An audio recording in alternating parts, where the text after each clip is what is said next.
ಸರ್ವಜ್ಞ ಮತ್ತು ತಿರುವಳ್ಳುವರ್ ಸೌಹಾರ್ದಿತ ವೇದಿಕೆ ವತಿಯಿಂದ ಕ್ರಾಂತಿ ಕವಿ ಸರ್ವಜ್ಞರವರ ಹುಟ್ಟುಹಬ್ಬದ ಆಚರಣೆ, ಭಾವಚಿತ್ರಕ್ಕೆ ಪುಷ್ಪಾರ್ಚನೆ ಮಾಡಿದ ಗಾಂಧಿನಗರ ವಿಧಾನಸಭಾ ಕ್ಷೇತ್ರದ ಶಾಸಕರು ಹಾಗೂ ಆರೋಗ್ಯ ಮತ್ತು ಕುಟುಂಬ ಕಲ್ಯಾಣ ಸಚಿವರಾದ ಶ್ರೀ ದಿನೇಶ್ ಗುಂಡೂರಾವ್ರವರು, ಶಿವಾಜಿನಗರ ವಿಧಾನಸಭಾ ಕ್ಷೇತ್ರದ ಶಾಸಕರಾದ ರಿಜ್ವಾನ್ ಅರ್ಷದ್, ಸಿವಿ ರಾಮನ್ ನಗರ ವಿಧಾನಸಭಾ ಕ್ಷೇತ್ರದ ಕಾಂಗ್ರೆಸ್ ಮುಖಂಡರಾದ ಆನಂದ್ ಕುಮಾರ್, ಗಾಂಧಿನಗರ ಬ್ಲಾಕ್ ಕಾಂಗ್ರೆಸ್ ಸಮಿತಿ ಅಧ್ಯಕ್ಷರಾದ ಜೆ ಸರವಣನ್, ಹಿರಿಯ ಕಾಂಗ್ರೆಸ್ ಮುಖಂಡರಾದ ರಘುನಾಥ್ ಹಾಗೂ ಗಾಂಧಿನಗರ ವಿಧಾನಸಭಾ ಕ್ಷೇತ್ರದ ಅನೇಕ ಕಾಂಗ್ರೆಸ್ ಮುಖಂಡರು ಉಪಸ್ಥಿತರಿದ್ದರು.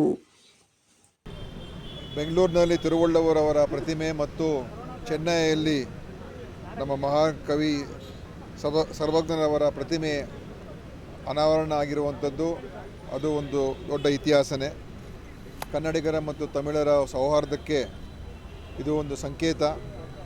ಸರ್ವಜ್ಞ ಮತ್ತು ತಿರುವಳ್ಳುವರ ಸೌಹಾರ್ದ ವೇದಿಕೆ ಏನಿದೆ, ಆ ವೇದಿಕೆಯವರು ಇವತ್ತು ಈ ಬಾಂಧವ್ಯವನ್ನು ಬೆಳೆಸ್ತಕ್ಕಂಥದ್ದಕ್ಕೆ ಅವರ ಪ್ರಯತ್ನಗಳನ್ನು ಮತ್ತು ಕೆಲಸ ಕಾರ್ಯಗಳನ್ನು ಮಾಡ್ತಾ ಇದ್ದಾರೆ. ಇವತ್ತು ಈ ವೇದಿಕೆ ಏನು ಇದೆ ಅವರ ಒಂದು ವತಿಯಿಂದ ಸರ್ವಜ್ಞ ಪ್ರತಿಮೆ ಏನು ಚೆನ್ನೈಯಲ್ಲಿದೆ ಅಲ್ಲಿಗೆ ಬೆಂಗಳೂರಿನಿಂದ ಪ್ರವಾಸವನ್ನು ಹೊರಟಿ ಅಲ್ಲಿ ಹೋಗಿ ಅವರು ಆ ಪ್ರತಿಮೆಗೆ ಮಾಲಾರ್ಪಣೆಯನ್ನು ಮಾಡುವ ಮುಖಾಂತರ ಮತ್ತು ಅಲ್ಲಿ ಸ್ಥಳೀಯ ಕನ್ನಡಿಗರು ಅದರಲ್ಲಿ ಹೆಚ್ಚಿನ ಸಂಖ್ಯೆಯಲ್ಲಿ ಭಾಗವಹಿಸ್ತಾರೆ ಮತ್ತು ಅಲ್ಲಿಯ ಅನೇಕ ತಮಿಳುನಾಡಿನ ರಾಜಕಾರಣಿಗಳು ಮತ್ತು ಅನೇಕ ಮುಖ್ಯ ಗಣ್ಯ ವ್ಯಕ್ತಿಗಳು ಆ ಒಂದು ಕಾರ್ಯಕ್ರಮದಲ್ಲಿ ನಾಳೆ 20ನೇ ತಾರೀಕು ಅವರು ಭಾಗವಹಿಸ್ತಾರೆ, ನಾಳಿದ್ದು. ಆದ್ದರಿಂದ ಇದು ಒಂದು ಬಹಳ ಸಂತೋಷದ ವಿಷಯ. ನಾವೆಲ್ಲರೂ ಕೂಡ ಈ ದೇಶದ ಪ್ರಜೆಗಳು, ನಮ್ಮ ಭಾಷೆ ಯಾವುದೇ ಭಾಷೆ ಆಗಿರ್ಬೋದು, ಆ ಭಾಷೆ ಪ್ರೇಮವನ್ನು ಉಳಿಸ್ಕೋಬೇಕು. ಆದರೆ ಅದರ ಜೊತೆಯಲ್ಲಿ ಆ ಸೌಹಾರ್ದತೆಯನ್ನು ಕೂಡ ಬೆಳೆಸುವಂಥ ಕೆಲಸ ಆಗಬೇಕು ಅಂತಲೇ ನಮ್ಮೆಲ್ಲರ ಒಂದು ಉದ್ದೇಶ. ನಮ್ಮ ಬೆಂಗಳೂರು ನಗರ ಇಲ್ಲಿ ಎಲ್ಲ ಭಾಷಿಕರಿಗೂ ಒಂದು ತಾಣ ಆಗಿರುವಂಥ ನಗರ, ಆಶ್ರಯ ಕೊಡುವಂಥ ನಗರ. ಆದ್ದರಿಂದಲೇ ಇವತ್ತು ಪ್ರತಿಯೊಬ್ಬರು ಕೂಡ ಕನ್ನಡವನ್ನು ಮಾತಾಡಬೇಕು, ಕನ್ನಡವನ್ನು ಬಳಸಬೇಕು, ಕನ್ನಡವನ್ನು ಬೆಳೆಸಬೇಕು ಅಂತಲೇ ನಮ್ಮ ಒಂದು ಉದ್ದೇಶ. ಆದರೆ ಅದ್ರ ಜೊತೆಯಲ್ಲಿ ಅವರವರ ಮಾತೃಭಾಷೆಗಳಿಗೂ ಕೂಡ ಗೌರವವನ್ನು ಸೂಚಿಸ್ತಕ್ಕಂಥದ್ದೇ ಕನ್ನಡಿಗರ ಒಂದು ವಿಶೇಷವಾದಂಥ ಒಂದು ನಮ್ಮಲ್ಲಿರುವಂಥ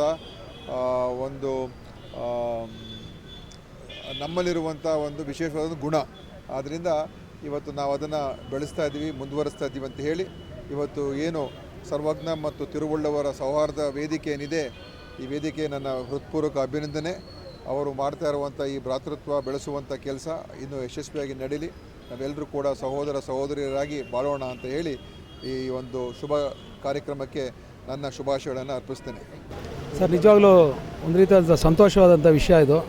ಯಾಕಂದರೆ ನಮ್ಮ ದೇಶಕ್ಕೇ ಅಥವಾ ವಿಶ್ವಕ್ಕೇ ಒಂದು ಒಳ್ಳೆಯ ರೀತಿಯಾದಂಥ ಸಂದೇಶವನ್ನು ಕೊಟ್ಟಂಥ ಒಂದು ಮಹಾನ್ ಕ್ರಾಂತಿಕಾರಿ ಕವಿ ಸರ್ವಜ್ಞ ಅವರ ಹುಟ್ಟುಹಬ್ಬವನ್ನು ಆಚರಣೆ ಮಾಡೋದಕ್ಕೋಸ್ಕರ ನಾವೆಲ್ಲರೂ ನಮ್ಮ ಸನ್ಮಾನ್ಯ ದಿನೇಶ್ ಗುಂಡೂರಾವ್ ಸಾಹೇಬ್ರ ಒಂದು ಮಾರ್ಗದರ್ಶನದಲ್ಲಿ ಎಲ್ಲರೂ ಚೆನ್ನೈಗೆ ಹೊರಡ್ತಾ ಇದ್ವಿ. ಏನಂತ ಹೇಳಿದ್ರೆ, ನಮ್ಮ ಕರ್ನಾಟಕ ರಾಜ್ಯ ಸರ್ಕಾರದಿಂದ ಆ ಒಂದು ಪ್ರತಿಮೆಯನ್ನು ಸ್ಥಾಪನೆ ಮಾಡಲಾಗಿತ್ತು.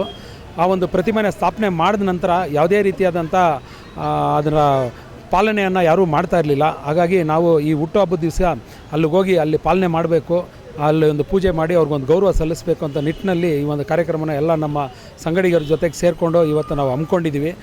ಅಲ್ಲಿಗೆ ಹೋಗ್ತಾ ಇದ್ದೀವಿ. ಈಗ ತಾವು ಇಲ್ಲಿ ಒಂದು ಬ್ಯಾನರ್ ಇದೆ, ಅದನ್ನು ನೋಡ್ಬೋದು ನೀವು. ಕಳೆದ ವರ್ಷ ಯಾವ ರೀತಿ ಅಲ್ಲಿತ್ತು, ಯಾವ ರೀತಿ ವ್ಯವಸ್ಥೆ ಇಲ್ಲದೆ ಇತ್ತು, ಅದಾದಮೇಲೆ ನಾವು ಹೋಗಿ ಮನವಿ ಕೊಟ್ಟ ಮೇಲೆ ಆ ಮನವಿಗೆ ಸ್ಪಂದಿಸಿ ಇವಾಗ ಅಲ್ಲಿ ವ್ಯವಸ್ಥೆನ ಮಾಡಿಕೊಟ್ಟಿದ್ದಾರೆ. ನಮಗೆ ನಿಜವಾಗ್ಲೂ ಸಂತೋಷವಾದಂಥ ವಿಷಯ ಅದು. ಈ ರೀತಿಯಾದಂಥ ಒಂದು 2 ರಾಜ್ಯಗಳ 2 ಭಾಷೆಗಳ ನಡುವೆ ಇರ್ತಕ್ಕಂಥ ಅಂತರ ಕಡಿಮೆ ಮಾಡುವಂಥ ದೃಷ್ಟಿಯಿಂದ ಈ ಒಂದು ಕೆಲಸವನ್ನು ಮಾಡಿ ಸೌಹಾರ್ದತೆಯನ್ನು ಬೆಳೆಸುವಂಥ ದೃಷ್ಟಿಯಿಂದ ಈ ಒಂದು ಕಾರ್ಯಕ್ರಮವನ್ನು ಮಾಡ್ಕೊತಾ ಇದ್ದೀವಿ. ಖಂಡಿತವಾಗ್ಲೂ ಎಲ್ಲರೂ ಇದಕ್ಕೆ ಕೈ ಜೋಡಿಸಿದ್ದಾರೆ. ಅವ್ರಿಗೆಲ್ಲರಿಗೂ ನಾನು ಧನ್ಯವಾದಗಳು ಅರ್ಪಿಸ್ತೀನಿ. ಈಗ ನಮ್ಮ ಸಾಹಿತ್ಯ ಪರಿಷತ್ನ ಅಧ್ಯಕ್ಷರುಗಳು, ನಾನಾ ರೀತಿಯಾದಂಥ ಕನ್ನಡ ಪರ ಹೋರಾಟಗಾರರುಗಳು, ಸಂಘಗಳು, ಸಂಸ್ಥೆಗಳ ಅಧ್ಯಕ್ಷರುಗಳು ಎಲ್ಲ ಬಂದಿದ್ದರು. ತುಂಬ ಸಂತೋಷವಾದಂಥ ವಿಷಯ.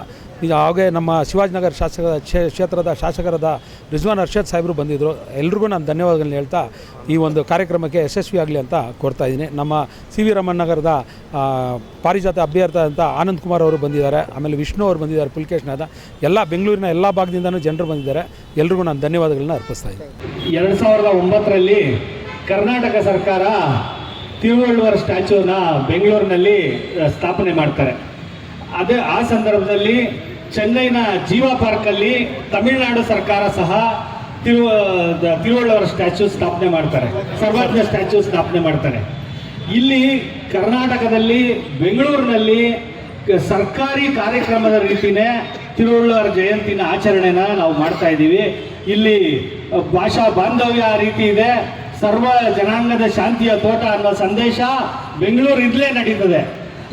ಆದರೆ ಸರ್ಕಾರದಿಂದ ಯಾವುದೇ ಆಚರಣೆ ಚೆನ್ನೈ ಸರ್ಕಾರದಿಂದ ಅಲ್ಲಿ ಸರ್ವಜ್ಞನ ಸ್ಟ್ಯಾಚ್ಯೂ ಬಳಿ ನಡೀತಾ ಇಲ್ಲ.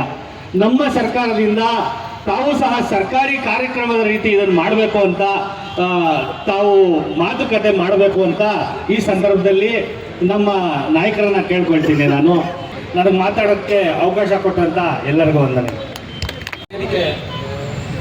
ಸರ್ವಜ್ಞ ಅವರ ಹುಟ್ಟುಹಬ್ಬದ ಆಚರಣೆಗೆ ಬಂದಿರತಕ್ಕಂಥ ಎಲ್ಲ ಕನ್ನಡ ಅಭಿಮಾನಿಗಳಿಗೆ ನಾನು ಸ್ವಾಗತವನ್ನು ಬಯಸ್ತಾ ಇದ್ದೀನಿ. ಪ್ರತಿಯೊಂದು ಹೆಜ್ಜೆಯಲ್ಲೂ ನಮಗೆ ಹಿಂಗೆ ಮಾಡಿ ಈ ರೀತಿ ಮಾಡಿ ಅಂತ ನಮಗೆ ಬಹಳಷ್ಟು ಸಲಹೆಗಳನ್ನ ಕೊಟ್ಕೊಂಡು ಬರ್ತಂತ ನಮ್ಮ ಆರೋಗ್ಯ ಸಚಿವರಾದ ದಿನೇಶ್ ಗುಂಡೂರಾವ್ ಸಾಹೇಬರು ಹಾಗೂ ಬೆಂಗಳೂರು ನಗರ ಸಾಹಿತ್ಯ ಪರಿಷತ್ತಿನ ಅಧ್ಯಕ್ಷರಾದ ಶ್ರೀಯುತ ಪ್ರಕಾಶ್ ಸಾರು ಹಾಗೂ ಮಾಯಿ ಅವರು ಹಾಗೂ ನಮ್ಮ ಶಂಕರ್ ಸಾರು ಇಲ್ಲಿ ತಿರುವಳ್ಳೂರದ ಜನವರಿ 14ರಂದು ಆಚರಣೆ ಮಾಡ್ತಾರೆ. ಬಟ್ ಎಲ್ಲೋ ಒಂದು ರೀತಿ ಸರ್ವಜ್ಞ ಸ್ಟ್ಯಾಚ್ಯೂ ಏನು ಸ್ಥಾಪನೆ ಆಯಿತು ಅವಾಗಿಂದ ಅಲ್ಲಿ ಯಾರೂ ಅದ್ರ ಬಗ್ಗೆ ಗೊತ್ತಿಲ್ಲ. ಯಾರಿಗೂ ಅಲ್ಲಿರೋರಿಗೆ ನಾವು ಹೋದಾಗ ಅಲ್ಲಿ ಚೆನ್ನೈಗೆ ಹೋದ್ವಿ, ಹೋಗಿ ಕೇಳಿದಾಗ ಅವ್ರಿಗೆ ಯಾರಿಗೂ ಗೊತ್ತಿಲ್ಲ. ಪಾಪ ಅಲ್ಲಿರೋ ಲೋಕಲ್ ಅವ್ರು ಹೋದ್ರು, ಯಾರೋ ಬಂದರು ಸ್ಟ್ಯಾಚ್ಯೂ ಇಟ್ಟರು ಹೋದ್ರು, ಇಷ್ಟೇ ಅವ್ರು ಹೇಳಿದ್ರು. ಅವ್ರಿಗೆ ಅದ್ರ ಬಗ್ಗೆ ಅವ್ರ ಬಗ್ಗೆ ಮಾಹಿತಿ ಗೊತ್ತಿರಲಿಲ್ಲ. ಆಮೇಲೆ ಅದ್ರ ಹಿಂದ್ಗಡೆನೆ ಒಂದು ಕನ್ನಡ ಶಾಲೆ ಇದೆ, ಒಂದು ಸುಮಾರು 700 ಜನ ಮಕ್ಕಳು ಓದ್ತಾ ಇದ್ದಾರೆ ಅಲ್ಲಿ ಕನ್ನಡ ಶಾಲೆಯಲ್ಲೇ. ನಮ್ಮ ಅಲ್ಲಿರತಕ್ಕಂಥ ಕನ್ನಡ ಸಂಘದವರೇ ಅದನ್ನ ನಡೆಸ್ತಾ ಇದ್ದಾರೆ. 2 ಶಾಲೆ ಇದೆ, ಒಂದು 1500 ಜನ ಮಕ್ಕಳಿದ್ದಾರೆ, ಒಂದು 700 ಜನ ಮಕ್ಕಳಿದ್ದಾರೆ. ಸೊ ಆವಾಗ ಆ ಸ್ಕೂಲಲ್ಲಿ ನಾವು ಹೋಗಿ ಸಂಪರ್ಕ ಮಾಡಿದ್ವಿ. ಅವರು ಸಹ ಹೇಳಿದ್ರು ಇಲ್ಲ ಯಾವಾಗ ನಾವು ಆಚರಣೆ